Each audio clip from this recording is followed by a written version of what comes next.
I'm excited to start the book of Proverbs, and we'll spend the next 9 weeks in the book of Proverbs. Hey, listen, I was reading this week about in a faith-based research organization. They did some research. They did this survey of Gen Z, right? So that's us. And here's what they found about Gen Zers.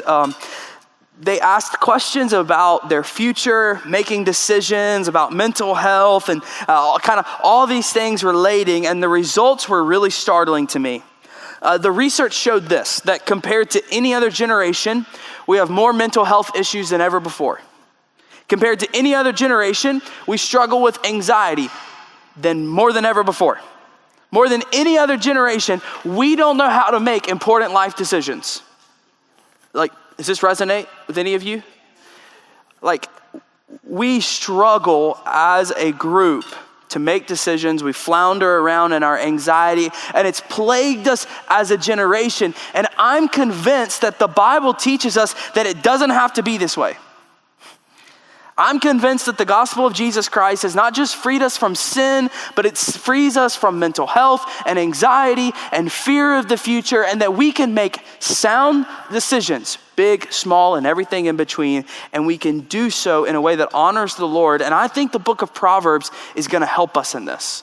The whole book of Proverbs teaches us that wisdom will aid us in this pursuit of conquering anxiety and making decisions. That's the goal for the next 9 weeks, is to equip you on how to make decisions and to use wisdom to your advantage. This morning, I just want to look at Proverbs chapter 1. We'll spend 1 week in each chapter for the first 9 chapters, which function as the prologue of Proverbs. They're kind of like hey, here's everything you need to know, and then we're going to break it down more for the remainder chapters. So I want to look at just Proverbs chapter 1, and I just want to read the text here, okay? It's 33 verses, but I just want you to listen to the words and try to follow the stories that are being told, all right? Proverbs chapter 1, here's what the word of the Lord says. The Proverbs of Solomon, son of David, king of Israel. To know wisdom and instruction, to understand words of insight, to receive instruction in wise dealing, in righteousness, justice, and equity, to give prudence to the simple, knowledge and discretion to the youth. Let the wise hear and increase in learning, and the one who understands obtain guidance. To understand a proverb and a saying, the words of the wise and their riddles. Verse 7, the fear of the Lord is the beginning of knowledge. Fools despise wisdom and instruction. Hear, my son, your father's instruction, and forsake not your mother's teaching, for they are a graceful garland for your head and pendants for your neck. My son, if sinners entice you, do not consent. If they say, come with us, let us lie and wait for blood. Let us ambush the innocent without reason. Like Sheol, let us swallow them alive and whole, like those who go down to the pit. We shall find all precious goods. We shall fill our houses with plunder. Throw in your lot among us. We will all have one purse. My son, do not walk in the way with them. Hold back your foot from their paths. For their feet run to evil, and they make haste to shed blood. For in vain is a net spread in the sight of any bird. But these men lie in wait for their own blood. They set an ambush for their own lives. Such are the ways of everyone who is greedy for unjust gain. It takes away the life of its possessors. Verse number 20, wisdom cries aloud in the street. In the markets, she raises her voice. At the head of the noisy streets, she cries out. At the entrance of the city gates, she speaks. How long, O simple ones, will you love being simple? How long will scoffers delight in their scoffing and fools hate knowledge? If you turn at my reproof, behold, I will pour out my spirit to you. And I will make my words known to you. Because I have called and you refuse to listen, have stretched out my hand and no one has heeded, because you have ignored all my counsel and would have none of my reproof, I also will laugh at your calamity. I also will mock when terror strikes you, when terror strikes you like a storm and your calamity comes like a whirlwind, when distress and anguish come upon you. Then they will call upon me, but I will not answer. They will seek me diligently, but will not find me, because they hated knowledge and did not choose the fear of the Lord, would have none of my counsel and despised all of my reproof. Therefore, they shall eat the fruit of their way and have their fill of their own devices. For the simple are killed by their turning away, and the complacency of fools destroys them. But whoever listens to me will dwell secure and will be at ease without dread of disaster.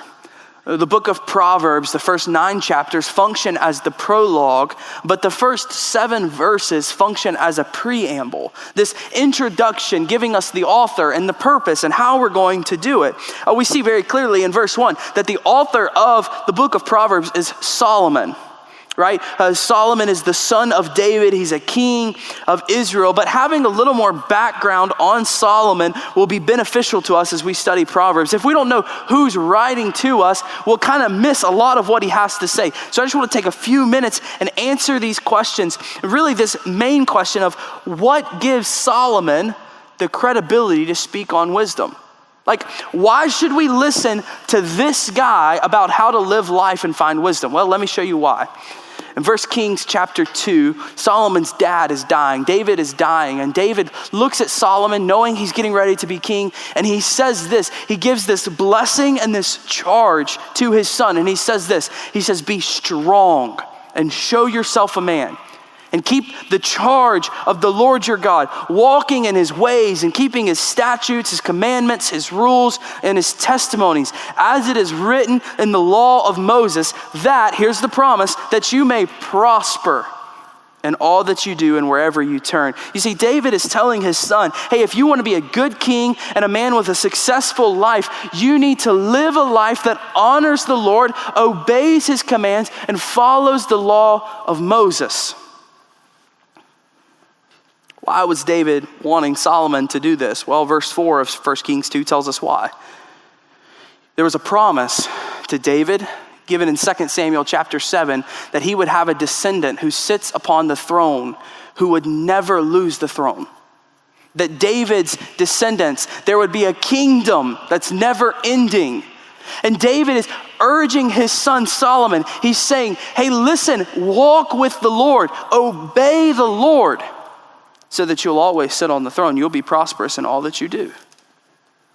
David's plea was to make sure that the covenant God had made with him would be held up. Now, this is a tall task for Solomon.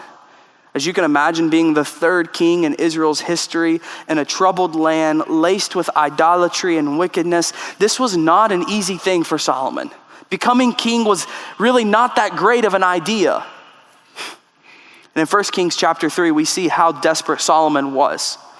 It says that Solomon falls asleep, and in a dream, God comes to him in a vision. And God says, hey, Solomon, what shall I give you? Ask, and I will give you anything you want.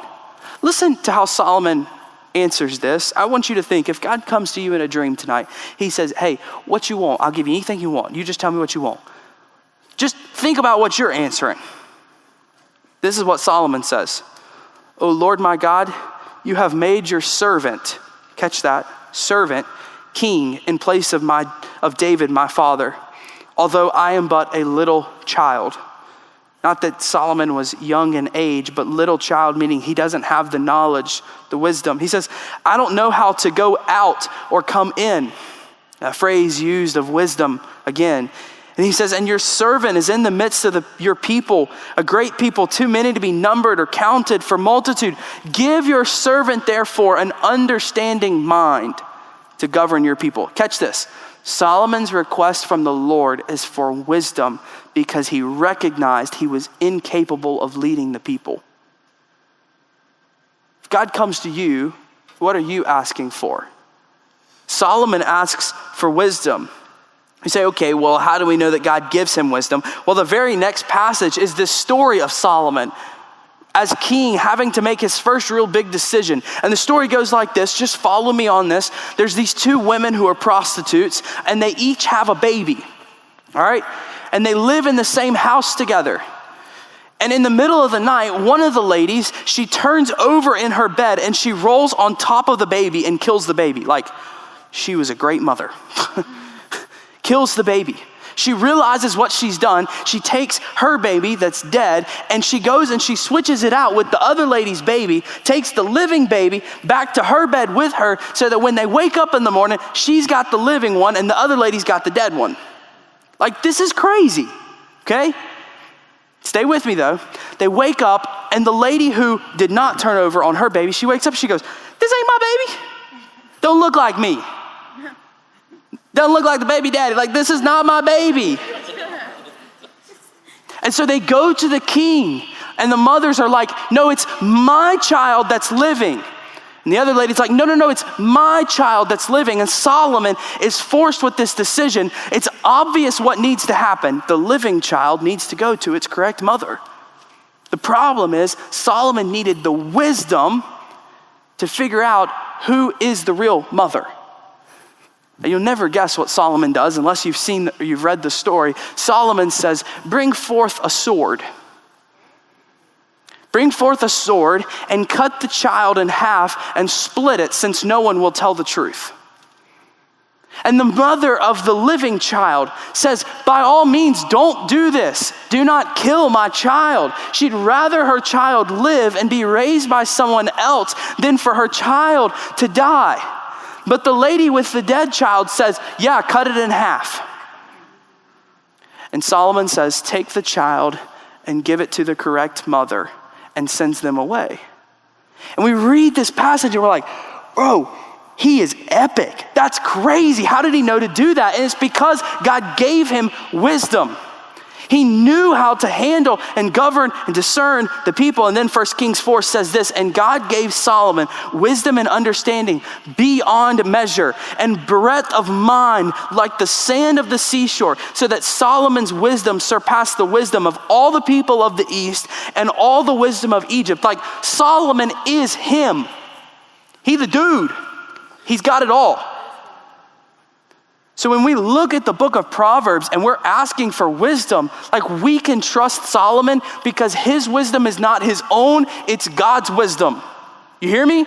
Like, this is the presupposition of why Proverbs is so good. It's because the wisdom that's coming forth from Solomon is not his own. We're not listening to a man, we're listening to God's wisdom. So Proverbs verse 1 tells us that the author is Solomon. That's the whole point of that. That's a lot.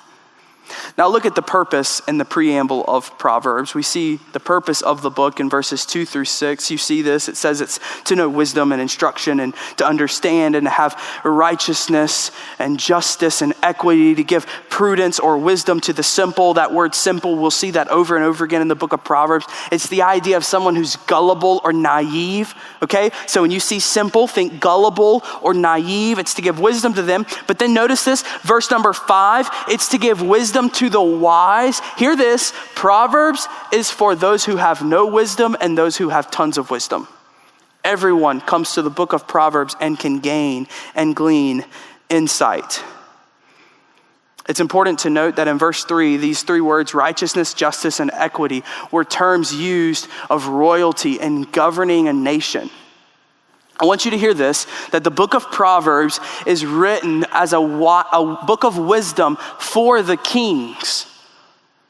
You say, okay, well, that's not important to me. I'm not a king. I don't have any plans to be a ruler of a nation. That's fine. But you know what you are? The ruler of your life. You're the king of your own life. Technically Jesus is, but follow my logic here. Right? Like husbands or young men, you want to be husbands who lead your home. You're going to be the king of your household. Ladies, you're leading your life. You're going to raise children one day if God so chooses. You're going to be the queen of your children, of your household. Like, knowing how to lead a life of wisdom is important. So the book is all about wisdom. And in verse 7, we get a glimpse of how we're going to receive this wisdom. What's the mode? How are we going to accomplish this person? We could say it this way. If Solomon is the experienced captain and the destination is the wise life, and the book of Proverbs is the ship, what is our map? How are we going to get there? The answer is found in verse 7. It's an anchor verse for the whole book. You need to know it. And Solomon says this: the fear of the Lord is the beginning of knowledge. The fear of Yahweh, the God of Israel, is the beginning of wisdom. And those who reject it, the fools reject wisdom and instruction. So to reject it is to become foolish. You say, what is this fear of the Lord? Like we're supposed to be scared of God? No, not at all. You know, just like a map, when you're traveling to a destination, the map you do step by step, right? Turn right here, then turn left. Like you don't get confused. You do one step at a time. The same thing as we learn what the fear of the Lord is. We need to go one step at a time because it is extremely complicated. It entails a lot of things. But if I could just simplify it for us for today, if I could just tell you what the fear of the Lord is in its most basic sense, it's humility to trust God. Hear this. This is key. You need to know this. Fearing God is humility to trust him. So how do you know this? Well, wisdom always has to do with the discernment of good and evil and then the application of that knowledge. The origin of this starts in the garden. Go back with me to Genesis 1 in your mind, right? Like in the garden, Adam and Eve, they're told not to eat of what tree? The tree of knowledge of good and evil. And what do? They take of the fruit, and when they do, sin enters in and everything is messed up. And what our first parents did is they trusted their own wisdom rather than having humility to trust what God said. You following me? And when sin entered into the world, we lost godly wisdom and we succumbed to human wisdom, which, by the way, is much more inferior. So this idea of trusting God, having humility that he knows better and trusting him, that's the essence of fearing God. That's the essence of how we'll find wisdom. To say, I don't know it all, but I know the one who does. That's the start of wisdom.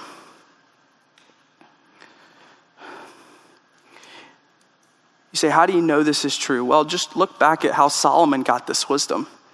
He looked at the Lord after God said, what do you want? And this is how he responded. He said, I'm a servant, I'm a little child, and I don't know how. He shows humility.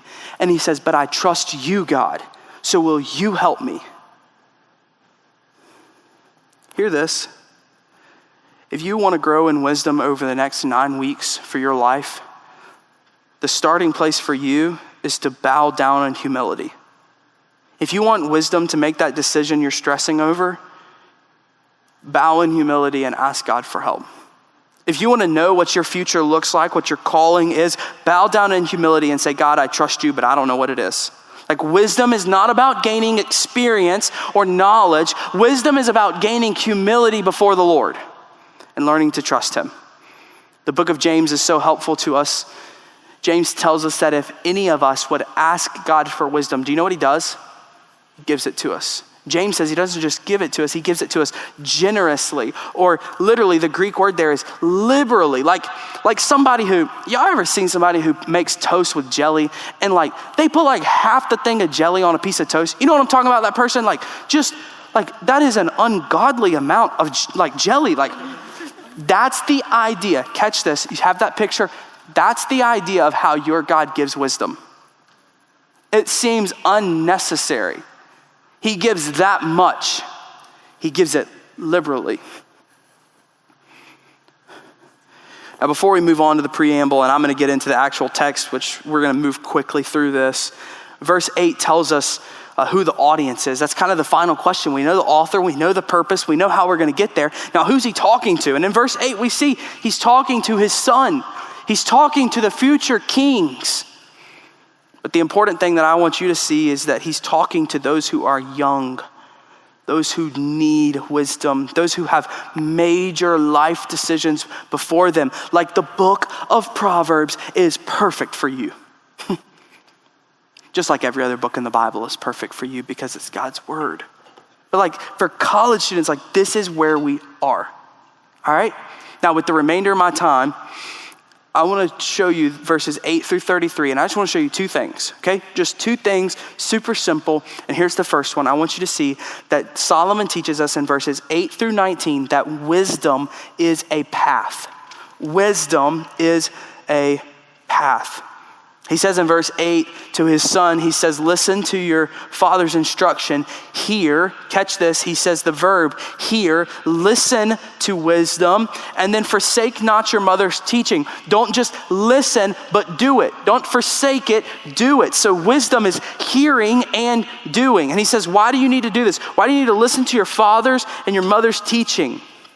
He's pointing back to Deuteronomy 6, where God told Israel that they're to teach their children to love the Lord their God with all their heart, with all their soul, with all their might. Hey, listen, if you're in the room and one day you want to be a dad, you want to be a mom, you want to have a family, understand this, that your main job as a parent is to teach your kids to love Jesus. That's it. You say, well, my mom and dad didn't do that. Well, guess what? You're still called to it. You say, I'm not prepared for that. How am I going to do that? You have a heavenly Father who's been a perfect father to you to teach you. All right, so Solomon's saying in verse 8, he's like, hey, this is what God's called me to do. I'm supposed to teach you. And look what happens if you hear my wisdom and you do your mother's teaching. Verse 9, they will be like a graceful garland for your head. The idea here is that of like a twisted wreath placed upon the head, right? Like think of the Olympics, right? Like the olive branches that are twisted and placed on their head. This imagery was symbolic of victory and power and success and triumph. Like to bear the garland upon your head was to present yourself attractive to the world as a victorious, powerful, successful, prestigious person. I don't know about you, but I want a garland on my head. I want to look that way. That's pretty cool, right? These are adornments. Look at the second thing. He says, and you'll have a pendant for your neck. This was a necklace, and it was symbolic of being truthful, of being a man who knows the difference between justice, of demonstrating great service. Like, hear this, the takeaway here is that wisdom understands that true attraction is not physical, but internal. Hear this. True attraction is not, do they have good hair? Do I get lost in those blue eyes? Do they have a slim body? Are his muscles defined? That's not true attraction. True attraction, catch me guys, true attraction is the symbolic picture of success, victory, freedom, truth, justice, and trust. And wisdom gives that to you. You want to find a man of honor, a woman of honor, find one who walks with wisdom. Solomon says wisdom is a path and it will adorn you with truly attractive things. You say, Tanner, what's this path? Well, I'm glad you asked. He says it in verse 10. He tells us this story, right? Look at this. I'm going to move fast through here. Verse 10, he says, my son, if sinners entice you, do not consent. He tells the story of these wicked men who come to Solomon's son and they're like, hey man, we got this plan. All right, hey, let's like all get together. We'll lie in wait in ambush. I'm in verse 11. We'll ambush this innocent guy. We'll kill him. And like Sheol, we'll swallow him up alive. And what he means by that is like, we're going to hit him so hard, he's never going to see it coming. Like he's going to disappear. No one's ever going to know. Like we're going to have this planned out. By the way, this word ambush, do you know what it was used for in the Hebrew language? To talk about how a lion would ambush an antelope.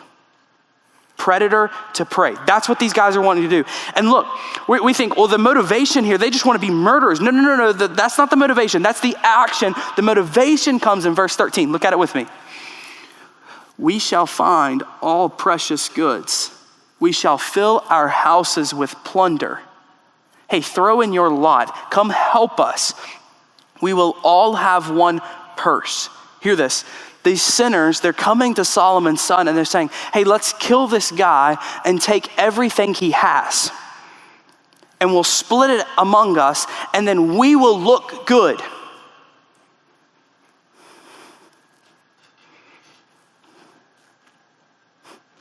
They're saying, let's make ourselves look good by killing and having all these possessions. And in verse 15, Solomon looks at his son and he says, my son, don't walk in this path. Don't walk in the way with them. Hold back your foot. It's the idea that like the son has this decision. There's a cross in the road. There's two options in the road. Does he walk with the sinners this way and look for adornment of possessions and physical things and materialism? Like, is this the right way? And Solomon's saying, no, son. There's a better way. There's a better path with better adornments that will make you look more attractive, that will give you a better life, and it's the path of wisdom. What he says in verse 16, he says, for their feet run to evil, and they make haste to shed blood. Then in verse 17, he says, isn't it in vain when a net is spread in the side of a bird? It's this idea of like if you're trying to trap a bird and you set the trap right in front of the bird so he can see what you're doing. Like, you're foolish. You're saying, who is seeing this trap set? I thought that the innocent guy would be ambushed and he wouldn't see it coming. Yeah, you're right, but the just judge of heaven sees it all. You hear me? God doesn't miss it. And Solomon's saying, son, don't do this. They lie in wait for their own blood in verse 18. They think they're going to kill others. They think they're going to ambush others, but in all reality, they're killing themselves. He says, such are the ways of everyone who's greedy for unjust gain. The motivation here was greed. The action was murder. Hey, listen, we live in a culture and in a world where materialism is boasted. Greed is good. Revenge is good. And if you can take from others, that makes you more powerful and successful. Hear this, the wisdom of God says to not do that is to be powerful and successful, to have the wreath, the garland upon your head, to be adorned with wisdom. You say, this sounds crazy, Tanner. Like, I would never kill somebody just to take their car, even if it is sick. Like, I'm not doing that. Yeah, but there's a reason that we fall into the way of foolishness. And think of it this way. The way of foolishness, it's wide and it leads to destruction, much like what Jesus says in the Sermon on the Mount, where he says, enter by the narrow gate, but the wide one leads to destruction. Here's why. It's because the way of foolishness is full of companions. Look back at verse 11. They say, come with us. Hey, are you one of those people that like to follow the crowd? And you're gonna have a tendency to fight this. You're gonna need to fight this. You're gonna have a tendency to walk in it. Like the way of the wicked, it's full of companions. Come with us. It promises wealth. Look at verse 13. We'll find precious goods. It promises an equal share. We'll all have one purse. We'll split it equally. And it promises a plan that's foolproof, yet it's foolish. He's like, we'll do it like Sheol does. Like we'll do it in such a way that no one will see it coming. And they forget that God sits enthroned in heaven and sees it all. But more than anything, it's hard to say no to this and say yes to wisdom because this way is just easier. Hear this, wisdom is hard. Solomon says wisdom is a path and it's the best path. And it's a path of listening to the instruction of your father and the teaching of your mother. That will adorn you. Seek those things. So wisdom is a path. Now notice secondly with me at the end of this passage, verses 20 through 33, that now Solomon teaches us that wisdom is not just a path to choose, but a person to follow. Wisdom is a person. Look, in verse 20, wisdom is speaking in the streets. In the market, she raises her voice. And maybe you're thinking, why is wisdom a girl? Well, in ancient wisdom literature, wisdom was always a female connotation. Okay, so wisdom is this lady, and look what she's doing. She's crying out in the street. She's in the marketplace, raising her voice. Verse 21, she's at the head of the noisy streets. The idea here in the Hebrew is that she's at the highest places in the city. And she's at the gates of the city. The point is this: wisdom is everywhere, crying out to you, calling unto you. You say, what's the cry? Well, look at verse 22.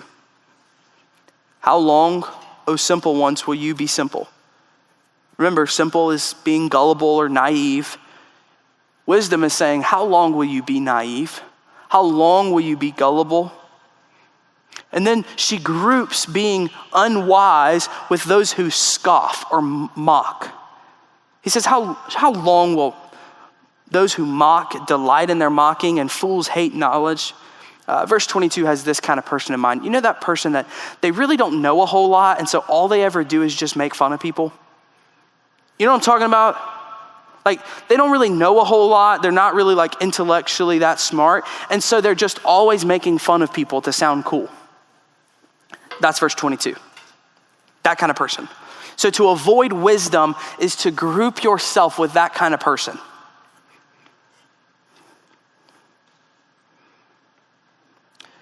The cry of wisdom is simply this: will you stay the way that you are, or are you going to grow in wisdom? Are you going to stay where you are, or are you going to grow? And in verse 23, she tells us how we can grow. She says, if you turn at my reproof. Solomon is using this personification of wisdom to say that if we turn at wisdom's correction, if we hear the correction and we turn, what's going to happen? The spirit of wisdom will be poured out upon us. The words of wisdom will be made known to us. Catch this. If you acknowledge your need for wisdom, you'll find wisdom. Right? Sounds a whole lot like the fear of the Lord, right? Humility. I need help, so I trust you, God. And what does he do? He gives you wisdom. This repetition is going to be all throughout the book of Proverbs. But in verse 24, we see that sometimes we reject wisdom.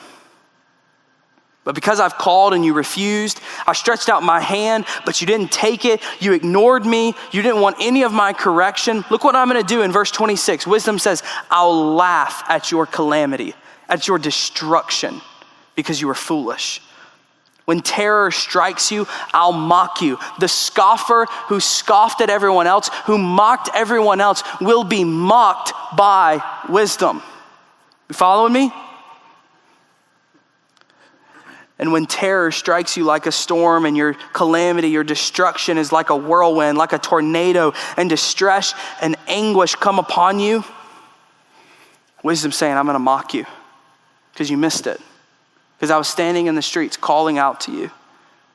And in verse 28, it says that I'll call upon you and you won't, or you'll call upon me and I won't answer. You'll seek me, but you won't find me, because you hated knowledge and you didn't have the humility to fear God.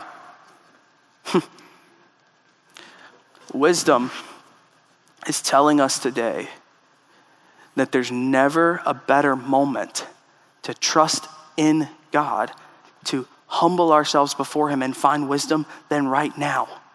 Because there's coming a time where you won't be able to find wisdom anymore. Just hold on to that. Verse 31, look down at this. The foolish, what will happen to them? They'll eat the fruit of their way. They'll get their consequences. They'll have their fill of their own devices. Wisdom is like, listen, if you don't want to listen to me, that's fine, but you're going to get what's coming to you. Verse 32, the simple, the naive, the gullible, they'll be killed by their turning away. By rejecting wisdom, they'll find death. The complacency of the fools, the desire to not grow more, to have more wisdom, will destroy them. But verse 33 gives us this promise. There's this gleaming bit of hope. Wisdom says, but whoever listens to me, right?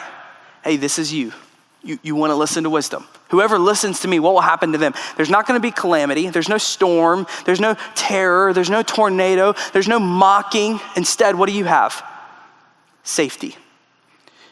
They will dwell secure and will be at ease without dread of disaster.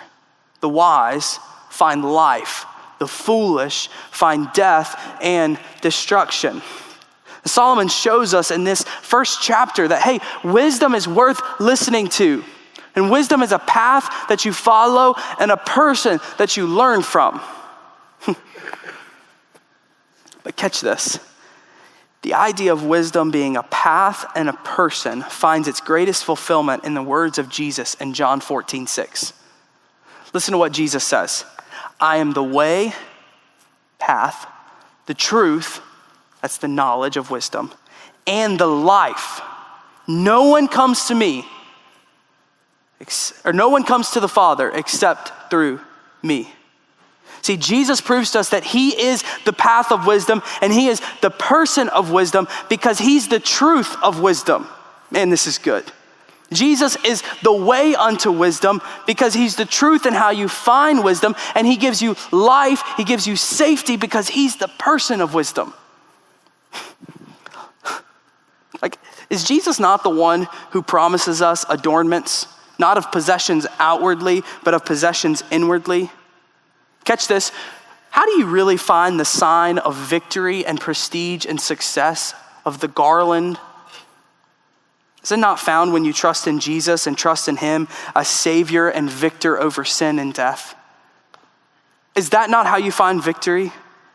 Like, for those who trust in Jesus, the garland is placed upon your head because you're trusting in Jesus' victory.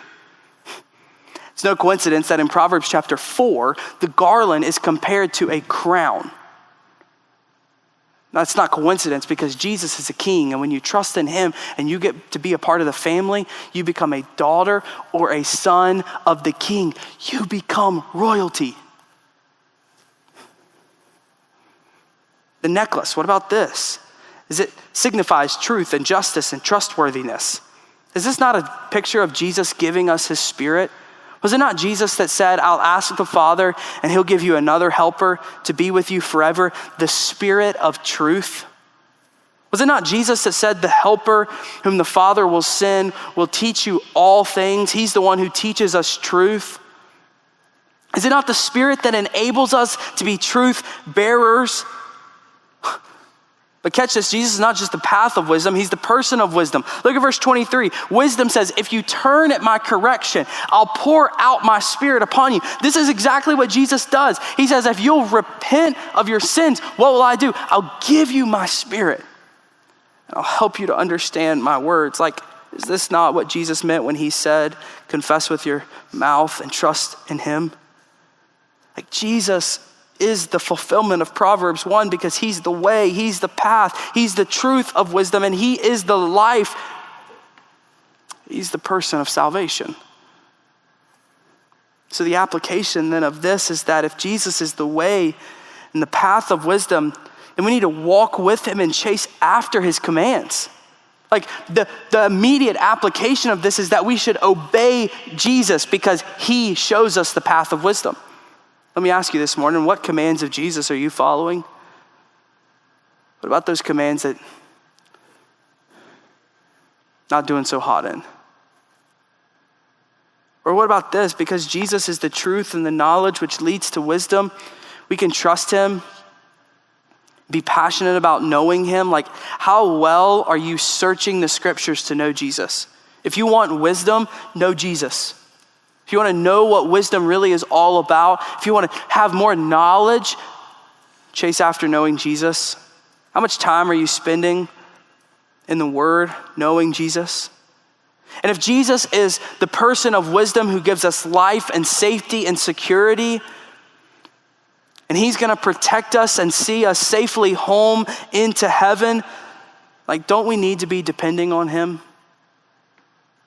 Like, if you trust him to save you into eternity, why are you not trusting him with the rest of life?